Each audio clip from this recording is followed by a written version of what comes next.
All right, this is low-key giving me C.S. Joseph vibes, but we're gonna go along with this. And my goal of doing this anyway is to make it easier for anybody to understand, any beginner to understand perceiving functions. So here we go.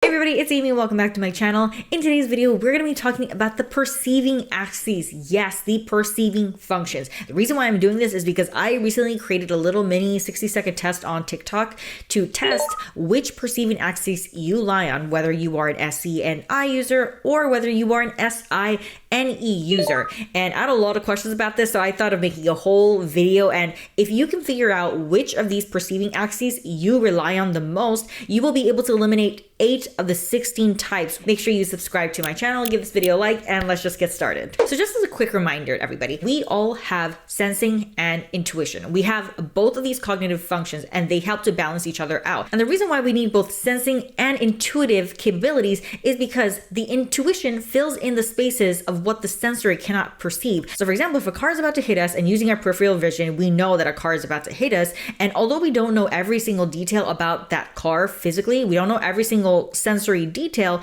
our intuition fills in the gap, and the intuition says, well, it's starting to come your way, so you better move. You cannot live just off of intuition either, because I mean, unless you are planning to stay in your head all the time and you're just planning not to engage with the environment around you at all, that sounds pretty impractical to me as well. So obviously we need a nice balance of intuition, the abstract, and the concrete, the sensing. Now, as humans, we also have judging functions as well, but in this video, we're not going to be talking about the judging functions, but just know that everybody gathers in information and everybody decides. Everybody gathers in information, everybody decides. That's how our perceiving functions work. That's how our judging functions work. So now the question becomes, are you using SE/NI? Are you using one axis or the other axis, which is going to be NE/SI? Which of these two are you using? How do you perceive the world? How are you gathering in information and how are you sorting information? And depending on your personality type, you are actually going to be perceiving the world differently, and it's going to portray in different types of behaviors.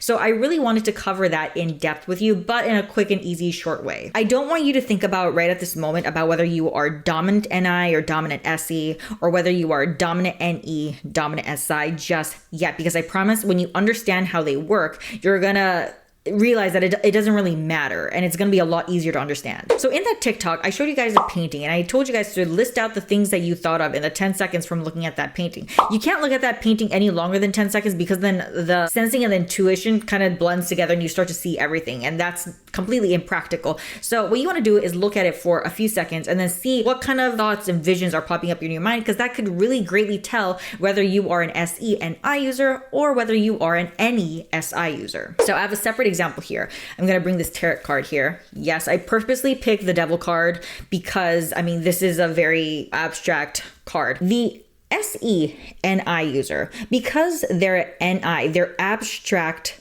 cognitive function is introverted, they're going to, when they see this card, they're going to want to be more conclusive with their findings, meaning they're going to want to see the one meaning to this painting. What they're going to do is they're going to collect pieces of sensory details and bring it to one conclusion. On the other hand, with the SI/NE axis, they're going to expand on their meaning. So they're going to look at like a sensory detail, right? They're going to look at like a symbol of a chain or something. They're going to look at that chain and be like, well, chain symbolizes boundaries. So this could mean this. That could mean this. That could mean that. You see how NE will try to expand on the abstract. All right, let's hop onto the whiteboard and I'm going to give you an even better explanation of this and your mind is going to be blown. All right, this is low-key giving me C.S. Joseph vibes, but we're going to go along with this. So I drew this picture to show you how the NE/SI axis works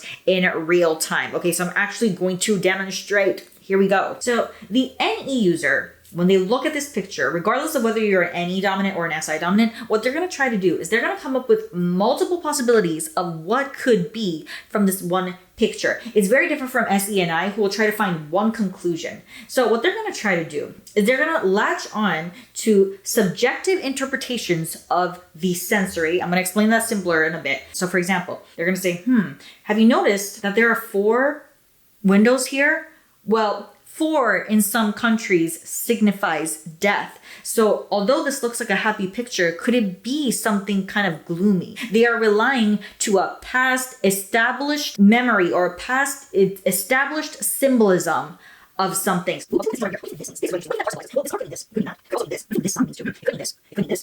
So they will take these subjective interpretations of the sensory and then they will expand upon it. And they'll come up with multiple possibilities of what this painting could be. Here's another interesting thing about the NESI axis is that the SI user or even the NE user, because they're always coming up with multiple possibilities, right? They don't really know what's going to work, but they're just gonna throw their ideas out there. They're gonna just throw NE out there. They're gonna find eventually that one way worked the best way. Out of all the possibilities, all the possible ways that they were thinking about, the possible outcomes, one of them stuck. One of them was reliable. One of them was stable. So therefore, in the future, I'm gonna repeat this.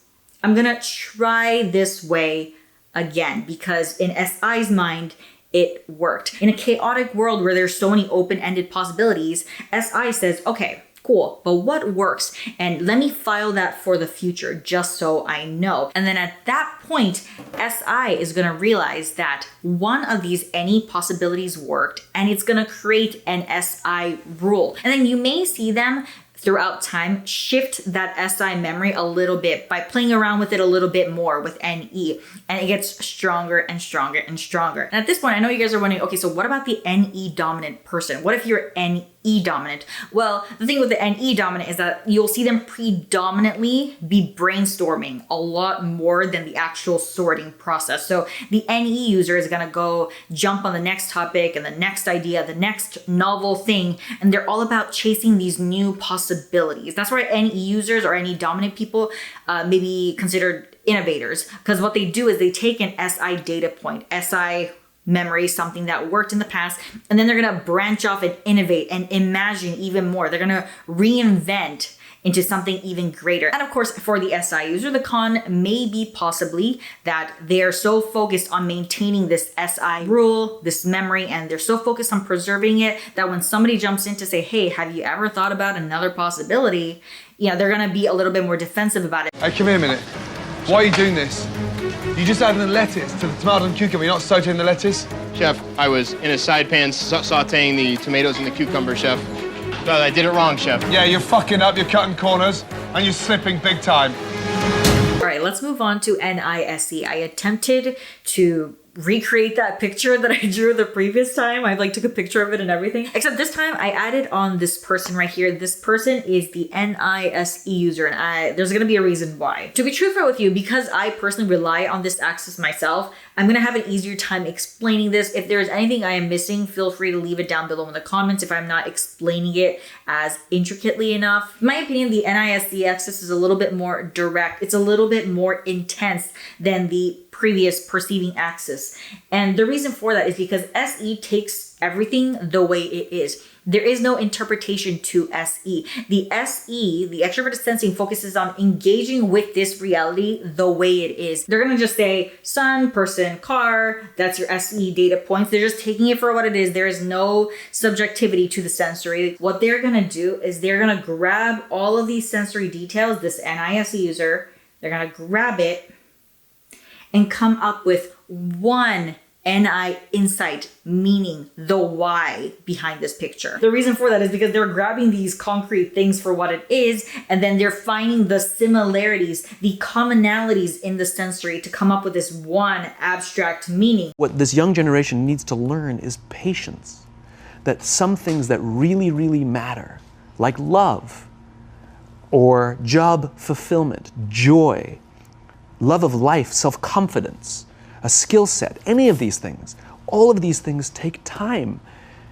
Sometimes you can expedite pieces of it, but the overall journey is arduous and long and difficult. And if you don't ask for help and learn that skill set, you will fall off the mountain, or you will, the worst case scenario, and we're already seeing it, the worst case scenario is we're seeing an increase in suicide rates. We're seeing an increase in this generation. We're seeing an increase in accidental deaths due to drug overdoses. We're seeing more and more kids drop out of school or take leaves of absence due to depression. Unheard of.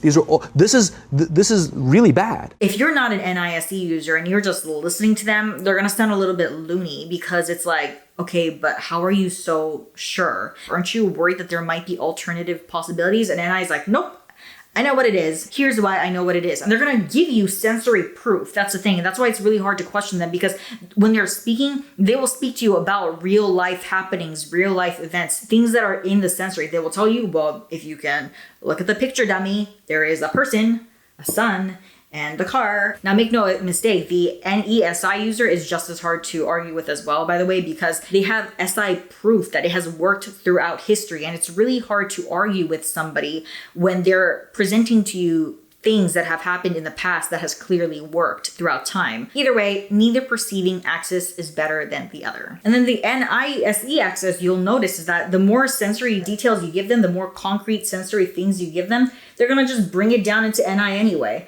And they're gonna shuffle this NI around to fit the sensory. So the more concrete experiences that the NISE axis has, the NI insights also get bigger. And I mentioned this in a previous video of mine, but the goal of NI, by the way, regardless of whether you're NI Dom or SE Dom, it doesn't matter. The goal of the NI is to have this huge NI insight at the end of the life, right? This huge NI insight that is going to explain everything in life. So this introverted intuition is seeking to find the commonality of all SE experiences, everything that is going on in life, and it's going to simplify it into this one thing, this one why. Now you guys might be wondering, okay, so what about the SE Dom? Because you talk a lot about NI dominance. What about the SE dominant person? Well, the SE dominant person is gonna feel like they don't have enough experiences. They don't have enough concrete data points. So what they're gonna actively do is you're gonna see them actively chasing more concrete experiences. So these are the stereotypical,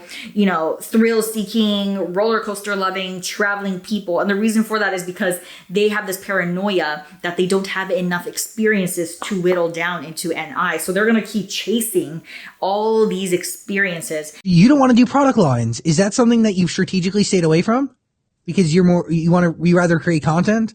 I was in the talks of like creating products, and I still am in the talks with creating product, but I just want to focus like my energy and my time on content, like you said, and really sharpening my knives with other things that I want to venture in. You should be a movie star. That's what I'm saying. I need to be with The Rock. Like I feel it. I know it's gonna happen. Their inferior function, NI, is gonna remind them and say, hey, what are you even doing all these experiences for? Do you even know why you do what you do? Or are you just like going around town like that? You know, what's going on here? So regardless of whether you are using NESI versus NISE, NI and SI, NI and SI, they're both seeking to simplify, both of them. The question here is, are you trying to simplify the details and the reality, or are you seeking to simplify the abstract, the concepts, the meanings? That's really the difference between NI versus SI. And then if you're curious about whether you are NE dominant or SE dominant, then the question becomes, are you gathering in more possibilities and ideas, the abstract, or are you the kind of person that's gathering more experiences? Are you engaging with the present more so than chasing ideas? That's really the difference, but they're both expansive. They're both extroverted, they're both objective. All right, so I hope that was a decent explanation between the two perceiving axes, and that will be good enough to explain which axes you fall on. And that is gonna, like I said, eliminate a lot of the types that you think you are. The goal of this video was not to be technical, was not to be overly detailed. I wanted to help you guys use perceiving functions in a more practical way so that you guys can apply this immediately to your personal life right now and understand how you perceive your reality. Now, if you have any information at all to add to this video, please leave a comment down below and let's help build this knowledge for each other. All right, guys, that is it for this video. Thank you guys so much for watching. Make sure that you're following me on all my social media. Make sure you like this video, subscribe to this channel if you want more practical MBTI advice, and I will see you guys next time. Bye.